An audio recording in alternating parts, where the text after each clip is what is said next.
What's going on, guys? Archon here, bringing you guys my review of Tom Clancy's The Division. Start things off with the character creation, which I didn't record because I forgot about it. But the character creation in this game is very, very bare. Think of Destiny's character creation, but with facial hair. That's basically all this character creation is for this game. You can't really alter your character's face.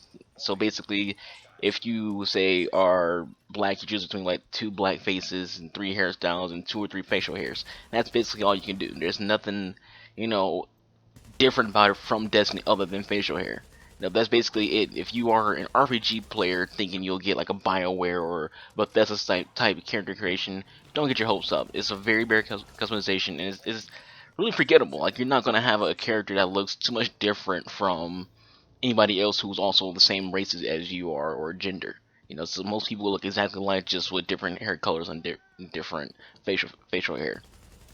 Switching things out to another form of customization, the character appearance customization is actually a lot better, and a better chance of not looking like other people. There's unknown amounts of scarves, jackets, hats, beanies, boots, shirts, and pants in this game, so chances are nobody's wearing the exact same gear that you are wearing in terms of your appearance. If you don't want to wear something, you don't have to.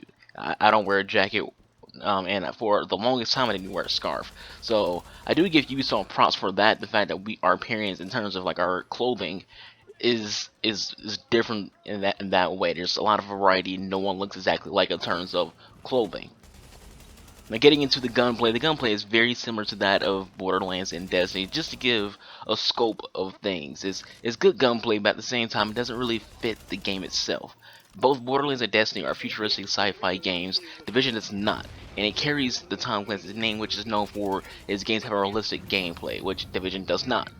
So there's this conflict between the conflict of an identity with this game. You're not sure if it's really a Tom Clancy game, if it wants to be a futuristic game. You have no idea. Like, there's a conflict of identity, and the gunplay kind of plays into why there's a conflict, because the gunplay doesn't really fit the game itself. But aside from that, the gunplay is actually pretty good. It's still good gunplay. It's just out of place. It isn't bad. It's just out of place gunplay. In terms of the gameplay, the Division, much like most MMOs, both bad and good MMOs, is addictive. It's repetitive, it's boring, it's tedious, and you'll play for like an hour or two, and then you just like, okay, well, I'm still playing this game, and that's because it's basically video game crack. There's no matter what, you will not stop playing this game because it's just that addictive. Most MMOs are literally just addictive. Destiny's not even that good of a game, but it's addictive. Neverwinter, not a very good game, it's addictive. Same thing with Borderlands. Borderlands is not that good of a game, but it's really addictive. Games with MMO styles to them are very, very addictive. The MMOs are literally video game crack, and this game, much like the rest of those, are super addictive games. It's very good gameplay, and I'll tell you that. Is the gameplay, even though the gunplay doesn't fit into it, and there's a conflict of interest there, the gameplay is still very good. It's still worth trying out.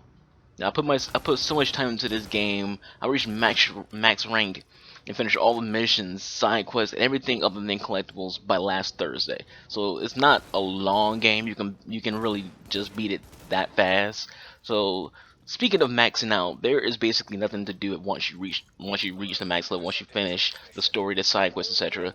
Until DLC drops, you basically just be redoing missions over and over again. There's no other content, nothing to really hold you over unless you have friends who have not reached the max level, and have not completed all missions. So basically, all you can do is just help them out repeatedly until the new DLCs come out. Yes, there is a dark zone, but there really isn't. That's not really new content. So you can't call that something new. And it's not an extension to what you're already doing. The dark zone is literally just the same thing you do there, but with the added in of other players being involved. Now, speaking of the dark zone, my friends know I don't like it.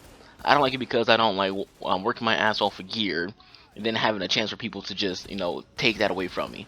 Take away what I work for, and they didn't do anything other than catch me off guard, or outnumber me. It's to a point where I just want to shoot on sight. And that's how, like, Prophecy calls it, the Savage Zone.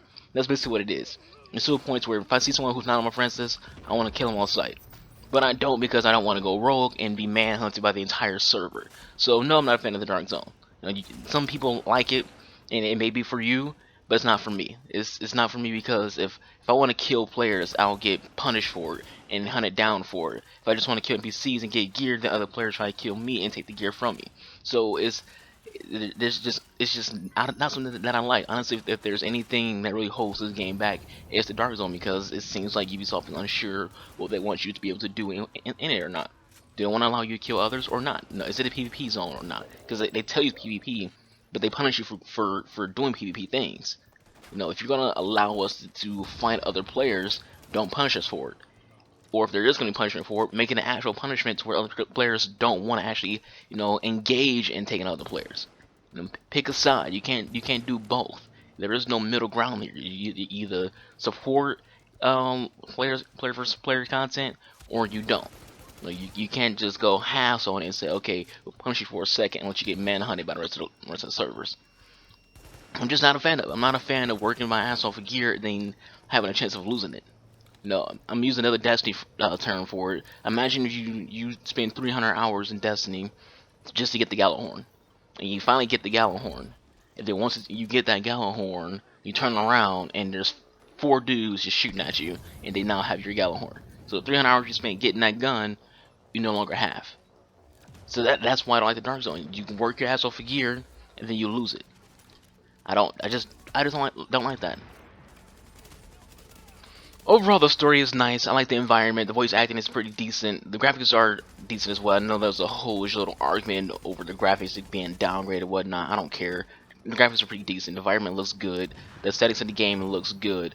There's basically only a few cutscenes, no longer than like 3 to 5 minutes each. So it's not like a really like a long story to this game. Like, it's all pretty basic. It's all pretty obvious right from the get go what's going on, what you're doing, and the end game is basically pretty obvious. I'm not gonna spoil anything, but it's pretty clear how the game ends. Now, if I was to give Division a final score, the score would be a 7 out of 10. It's not a bad game, but it's also isn't an amazing game. Now, I am kind of disappointed in this game, and it is coming from a very biased Ubisoft fan and a huge Tom Clancy fanboy. So, take that how you want it. I just don't think this game lived up to the hype, and I didn't expect it to. I expected this game to after playing the closed beta, the open beta, I knew what I was getting into, and I got this game. Now, maybe future DLC will change up what I find wrong with the game. Maybe future patches can smooth things out, because there are a lot of glitches. There's enough glitches in this game to make Bethesda jealous. So maybe the future content would then come along, which change my opinion of the game. But this is a review of what we have right now, and what we have right now is an average game at best. That's it for my review, guys. Thank you for watching. If you all enjoyed it, peace out.